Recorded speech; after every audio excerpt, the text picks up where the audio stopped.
ரெண்டு பேருமே சீக்கிரமே சேர்ந்துட்டாங்கல்ல. அண்ணன் தம்பி மாதிரி நல்லா பேசிக்கிறாங்க. ரெண்டு பேரும் தங்க மாதிரி இருக்காங்க. அப்புறம் சேர்றதுக்கு என்ன? நான் என்ன சமைச்சு கொடுத்தாலும் விஜய் தம்பி விரும்பி சாப்பிடுறாருங்க. ஒவ்வொரு தடவையும் விருந்து சாப்பாடு சமைச்சு கொடுத்தா யாரா இருந்தாலும் விரும்பி சாப்பிடதான் செய்வாங்க. ஏய் கங்கா, நானும் பாத்துக்கிட்டே இருக்கேன். என்ன ஒரு மாதிரி குதர்க்கமாவே பேசிட்டு இருக்க? என்னடி ஆச்சு உனக்கு? நான் நல்லா தான் பேசுறேன். வீட்ல புது ஆள் வந்ததுனால உங்க போக்கஸ் தான் அங்க இருக்கு. அதனால நான் என்ன சொன்னாலும் தப்பாவும் குதர்க்கமாவும் தான் தெரியும். பாருடி எப்படி பேசுறான்னு பாரு.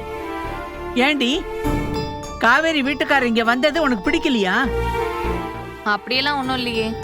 காவேரி சந்தோஷமா இருந்தா எனக்கும் சந்தோஷம்தான். ஆனா அம்மா ஓவரா மாப்பிள்ளை புகழ் பாடுறத பார்க்க முடியல.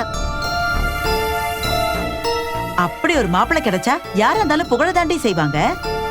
என்னென்ன பேசியிருக்கேன் அவரை பத்தி. மூஞ்சிக்கு நேரா அவ்வளவு திட்டிருக்கேன். ஆனா எதையும் மனசுக்குள்ள வச்சுக்காம மரியாதையா அன்பா பேசுறாரு. நிமிஷத்துல என்ன அம்மான்னு சொல்லிட்டாரு தெரியுமா? அவருக்கு என்ன பார்த்தா அம்மானு கூப்பிடணும்னு தோணுதான். கால்ல விழுந்து விழுந்து கவனிச்சா அப்படிதான் சொல்லுவாங்க. பேசாம ரெடி. அம்மா இல்லாம வளர்ந்த பையன் அவரு, அதனால அப்படி தோணி இருக்கும். பணக்கார வீட்டுல பிறந்து வளர்ந்தவரு. நமக்கு ஏணி வச்சாலும் எட்டாத ஒசரத்துல இருக்கிறவரு. நம்ம கிட்ட நல்லா நடந்துக்குவாரா, காவிரிய நல்லா நடத்துவாரான்னு நான் எவ்வளவு எல்லாம் யோசிச்சிருக்கேன் தெரியுமா? ஆனா சும்மா சொல்லக்கூடாது.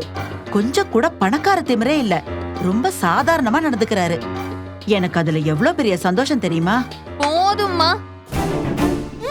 பணக்கார மருமம் வந்த சந்தோஷத்துல ஓவரா ஆடாத. எப்ப பாரு அவர் புராணமாவே தான் இருக்கு இந்த வீட்ல. நான் எங்கடி ஓவரா ஆடுறேன்? அவர் குணத்தை பத்தி தானே பேசுறேன். இப்படி ஒருத்தர் கூடயா என் மகளை வாழ விடாம பண்ணேன்னு எனக்கு இப்ப தோணுது. கையில கொஞ்சம் காசு வந்ததுமே வானத்துக்கும் பூமிக்குமா குதிக்கிற ஆளுங்க மத்தியில அவ்வளவு பெரிய பணக்காரரு. மா போதும்மா. இப்போ உன் மருமகன் அவ்வளோ பெரிய பணக்காரர்லாம் இல்ல. அவர் செலவுக்கே நம்மள எதிர்பார்க்கிற நிலைமையில தான் இருக்காரு. எல்லாத்தையும் விட்டுட்டு தான் இங்க வந்திருக்காரு. என்னடி நீ இப்படி எல்லாம் பேசுற?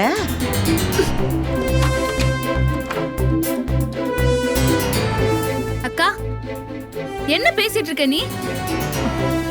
நான் என்ன பேசினேன்?